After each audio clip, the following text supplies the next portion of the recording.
சந்தோஷ் எல்லாத்தையும் வாங்கிட்டு வந்ததும் சிவகாமி நீ ரூமை நல்லா அலங்காரம் பண்ணுங்க. அலங்காரம் பிரமாதமா இருக்கணும்.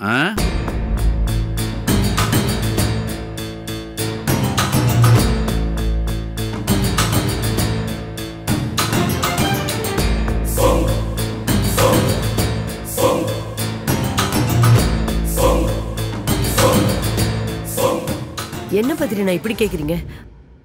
நீங்களும் மாமா முடிவு எடுத்துட்டீங்க. மாமாவே என்கிட்ட சொன்னதுக்கு அப்புறம் நான் எப்படி செய்யாம இருக்கிறது? செய்யறேன்.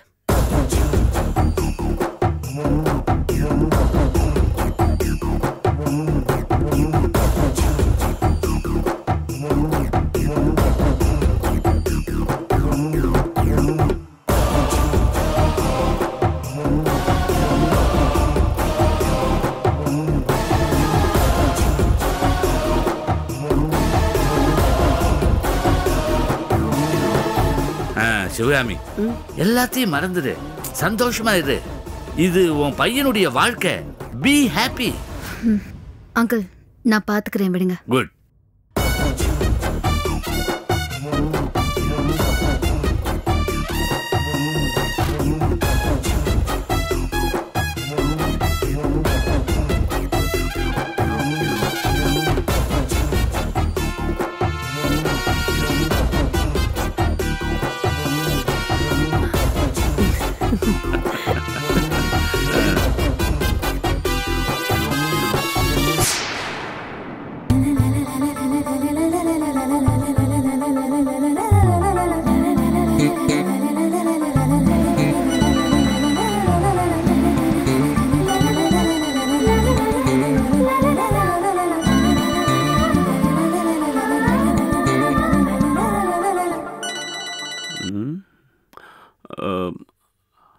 ஹலோ மாலதி.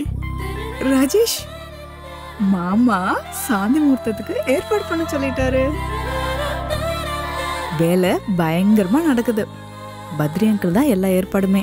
அப்படியா? கேட்கறதுக்கே ரொம்ப சந்தோஷமா இருக்கே. மாலதி, நீ ஹாப்பியா? நானா ரொம்ப ரொம்ப ரொம்ப ஹாப்பி. ராஜேஷ், இன்னொரு முக்கியமான விஷயம். அலங்காரம் பண்றதுக்கு பூ வாங்கிட்டு வர்றது யார் தெரியுமா? உங்க அன்பு அண்ணன் மிஸ்டர் சந்தோஷ்.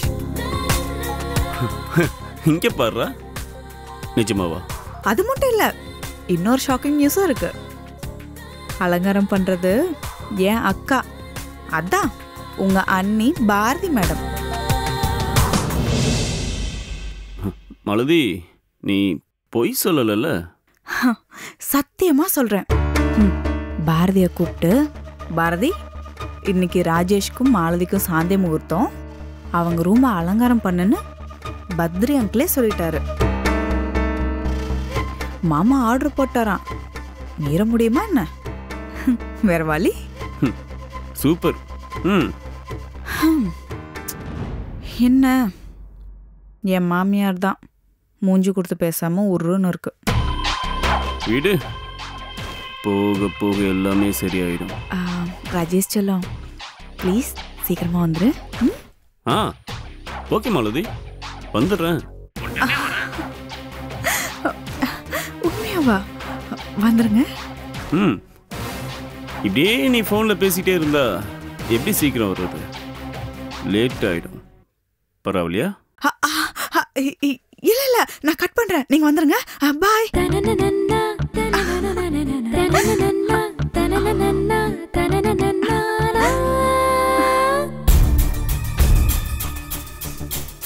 மாலதி, உனக்கு மட்டும்தான் கேம் ஆட தெரியுமா என்ன?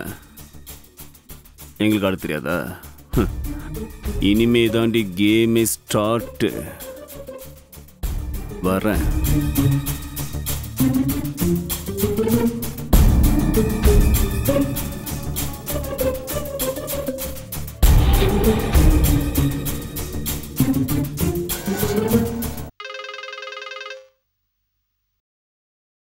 ஹலோ, என்னாச்சு?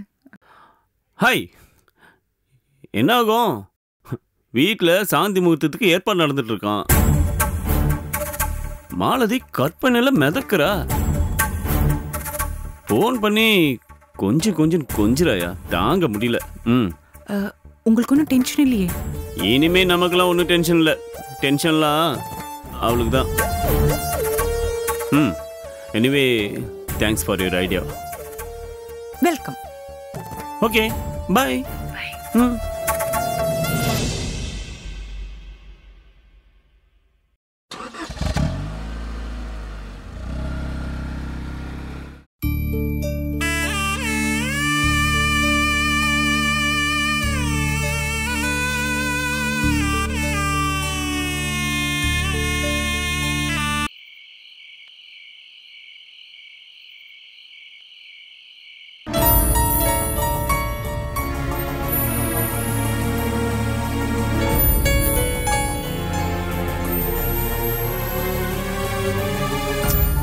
என்ன ராஜேஷ் இன்னும் காணோம்?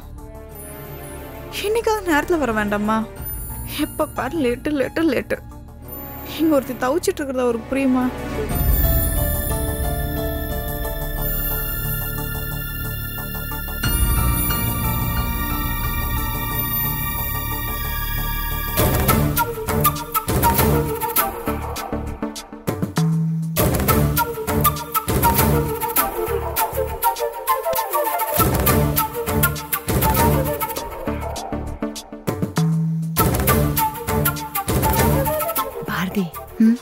மாலதி ரொம்ப பரபரப்பா இருக்கா.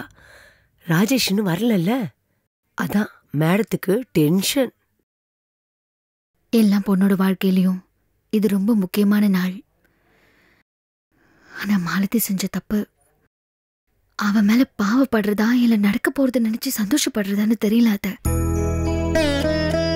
பாரதி, நீயும் சந்தோஷம் மாமா மேல கோச்சுக்கிட்டு உங்க அம்மா வீட்டுக்கு போயிருந்தப்போ ராஜேஷ் என்கிட்ட வந்து, அம்மா நம்ம 2 குடும்பமும் ஒன்னா ஆகணும், அண்ணனும் அண்ணியும் திரும்பவும் நம்ம வீட்டுக்கே வரணும், அதுக்காக நான் மாலதியை கல்யாணம் பண்ணிக்கவா, அப்படி நான் கல்யாணம் பண்ணிக்கிட்டா அண்ணனும் அண்ணியும் கோபம் குறைஞ்சி நம்ம வீட்டுக்கே வந்துருவாங்கல்ல அப்படின்னு என்கிட்ட கேட்டான். வயசுல சின்னவனா இருந்தாலும் குடும்பத்துக்காக யோசிக்கிறானேன்னு நான் தாண்டா மாலதியை பார்த்து இந்த விஷயத்தையே சொன்னேன். மாலதி அப்பவே, ஆமா அத்தை, எனக்கும் ராஜேஷை கல்யாணம் பண்ணிக்க ஆசைதான்னு ஒரே ஒரு வார்த்தை சொல்லியிருந்தா கூட மாமா மல்லிகாவை ராஜேஷ்க்கு கல்யாணம் பண்ணி வைக்கலாமான்னு கேட்டப்போ வேண்டாம் மாமான்னு நான் தடுத்திருப்பேன். அப்போ நீங்க கேட்டப்போ மாலதி என்ன சொன்னாத? நானா எந்த முடிவு எடுக்க முடியாது அத்தை, நீங்க அம்மா அப்பாவை பார்த்து பேசுங்க, அவங்கள மீறி நான் எதுவும் பேச முடியாதுன்னு சொன்னா பாரதி. அதுக்கப்புறம் தான் உங்க வீட்டுக்கு மாலதியை பொண்ணு கட்டே வந்தோம். எல்லாம் நடிப்பு அத்தை. ராஜேஷ் மேல மாலதிக்கு ஆசை இருக்குன்னு எனக்கு தெரியும். ராஜேஷ் லண்டன்ல இருந்து வந்தப்பவே அவ ராஜேஷை கல்யாணம் பண்ணிக்கணும்னு ஆசைப்பட்டுட்டான். என்ன பர்தினி, இத நீ முதல்லயே சொல்லிருக்கலாம்ல, இப்ப இவ்வளவு பிரச்சனையே வந்திருக்காதுல்ல. அத்தை, நான் சந்தோஷ கல்யாணம் பண்ணிக்க மாட்டேன்னு சொன்னதும் பத்ரி அங்கிளை பார்த்து நான் சந்தோஷ கல்யாணம் பண்ணிக்கிறேன்னு சொன்னவா மாலதி. காரணம் சந்தோஷ பிடிக்குங்கிறதுக்காக இல்ல, வசதியா ஆடம்பரமா வாழணும், அதுதான் அவளோட ஆசை. ராஜேஷ கல்யாணம் பண்ணிக்கணும்னு ஆசைப்பட்டதும் இதுக்குதான்.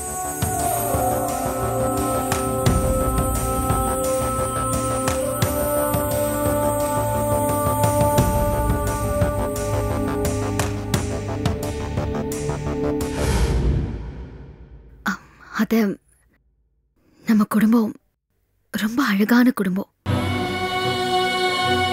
இன்னைக்கும் நான் ஆச்சரியப்படுறது உங்களை பார்த்துதான். பாரதி, என்னடா என்னாச்சு? அத சந்தோஷம் தேவியும் நீங்க பெத்த குழந்தைங்க இல்ல, ஆனாலும் தூங்கும் போது கூட நீங்க அவங்களையும் ராஜேஷையும் வேற வேறையா பார்த்ததே இல்லை. கிரேட் அத்தை நீங்க.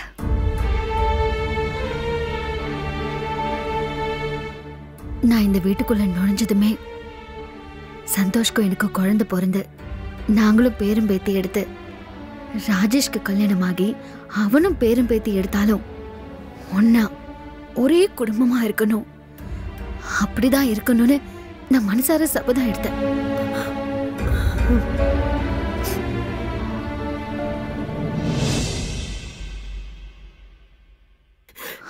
அத்தை, என்னாச்சு?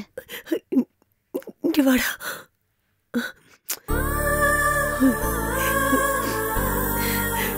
நீ எனக்கு மருமகளா வர்றதுக்கு நான் தான் ரொம்ப கொடுத்து வச்சிருக்கணும். அத மாலதிய ராஜேஷை விரும்பி கல்யாணம் பண்ணிக்கிட்டு வந்திருந்தாலும் கண்டிப்பா பிரச்சனை வந்திருக்கும். அவளுக்கு உறவெல்லாம் முக்கியம் இல்ல. பணம், பங்களா, வசதியான வாழ்க்கை இதெல்லாம் தான் அவளுக்கு முக்கியம்.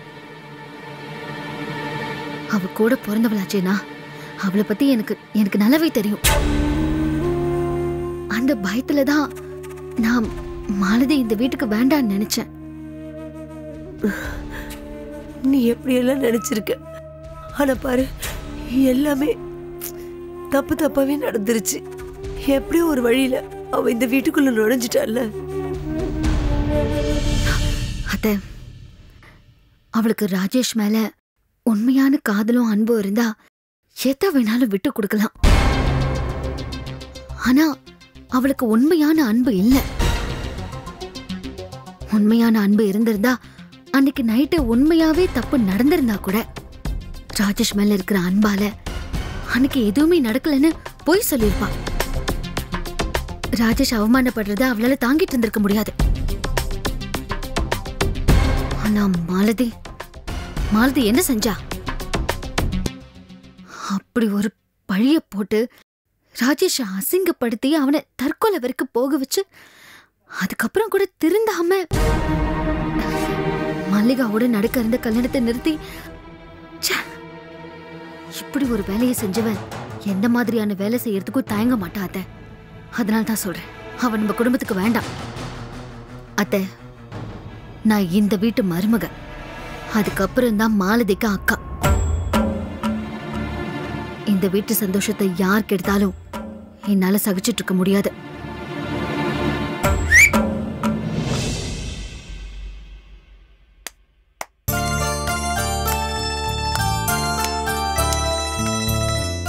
எவ்வளோ அழகா எவ்வளோ சமத்தா பேசுறாங்க. அது நீங்க வந்து கொஞ்சம் அப்படியே கொஞ்சம் பேக் டர்ன் பண்ணி நில்லுங்க. நான் திரும்புங்க. எதுக்குடா திரும்பணும்? சரி திரும்புங்க. சும்மா நீங்க திரும்பாதீங்க. நான் சொல்றேன்ல, திரும்புங்க. இல்ல, நீங்க திரும்பாதீங்க. நான் சொன்னா கேட்கணும், காரணமா தான் சொல்லுவேன். திரும்புங்க. ஐயோ ஐயோப்பா, நிறுத்துங்கப்பா.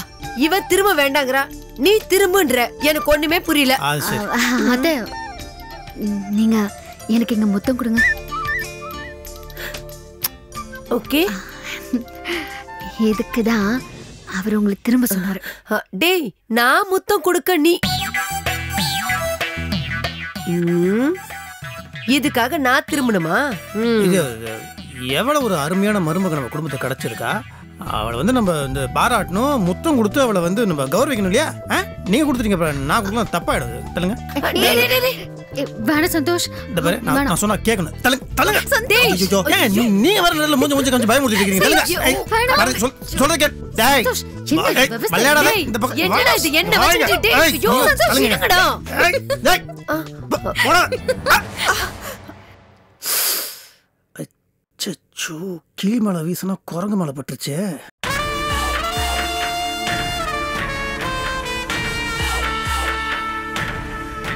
ஃபோன் எடுத்துட்டு போலான்னு வந்தேன்.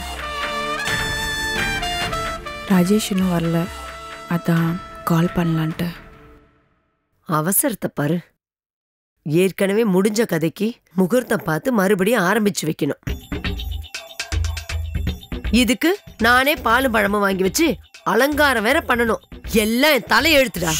சித்தி, உங்களுக்கு பிடிக்குதோ பிடிக்கலையோ அப்பா சொல்லிட்டார்ல, பண்ணிதான் ஆகணும். ஆமா, அப்பா சொல்லிட்டா உடனே பண்ண. அத்தை, உங்க மகனுக்கு பிடிச்சு போச்சு. அவனே ஏத்துக்கிட்டதுக்கு அப்புறம் நீங்க கோவப்படுறதுல அர்த்தம் இல்ல. புரியுதா?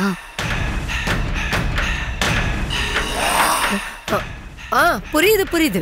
நான் தான் மரமண்டையாச்சே, அப்பப்ப மறந்து போயிடுறேன். என்ன பண்றது? எல்லாம் அவன் தலையெழுத்து. பண்றேன், எல்லாம் பண்றேன்.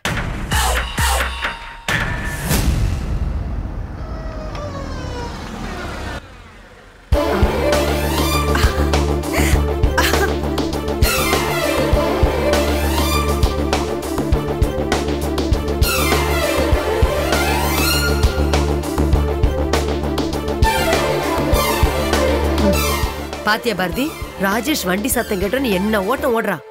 அப்படிதான் இருக்கணும். ஒரு முத்தங்கிறது எவ்வளவு பிகு பண்ணிக்கிற பாருங்க. டேய், சிவ பூஜையில கரடி. யாருப்பா? யாரோ.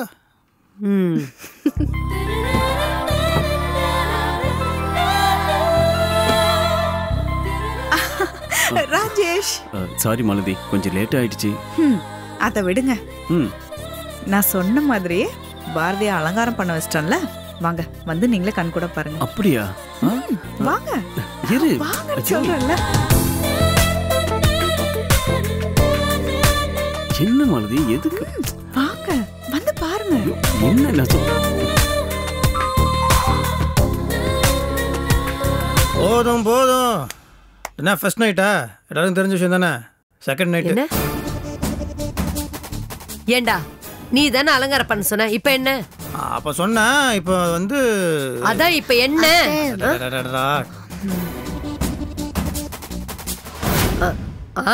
என்ன பண்றது? பெத்து தொலைச்சிட்டல, எல்லாம் பண்ணிதான் ஆகணும்.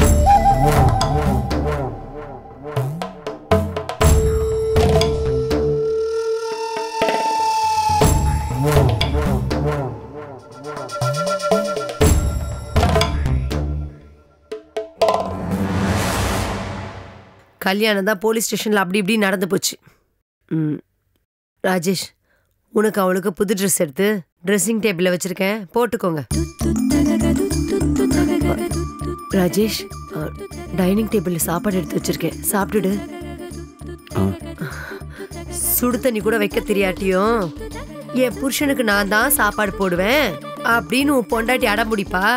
அதனால அவ கையாலேயே பரிமாற சொல்லி சந்தோஷமா சாப்பிடு, சரியா?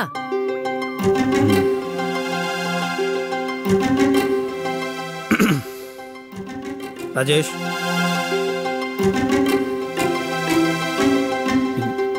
என்னன்னு? அம்மா காலில் நீயும் அது அந்த இது பொண்டாட்டி ரெண்டு பேரும் விழுந்து ஆசீர்வாதம் வாங்கிக்கோங்க.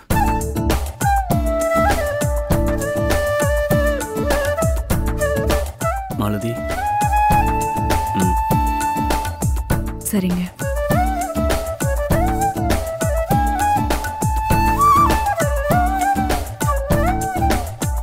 மா, எங்களை ஆசீர்வாதம் பண்ணுங்கம்மா. எந்திரிடா. நல்ல புத்தியோட நல்லா இருந்தா சரி. சந்தோஷ், ஒரு நிமிஷம் இப்படி வா. எதுக்கு? வா சொல்றேன். நீல டேய், அண்ணா நீ காலையில விழுந்து ஆசீர்வாதம். சும்மா காமெடி பண்ணிட்டு சும்மா இரு. இல்ல, அதெல்லாம் ஒண்ணு வேண்டாம். பேசாம இரு. ஏன் இப்படி சொல்றீங்க? எனக்கு நீங்க இன்னொரு அம்மா அண்ணி. மாலதி, வா, அண்ணா நீ காலைல விழுந்து ஆசீர்வாதம் ஆகும். எங்களை ஆசீர்வாதம் பண்ணுங்க.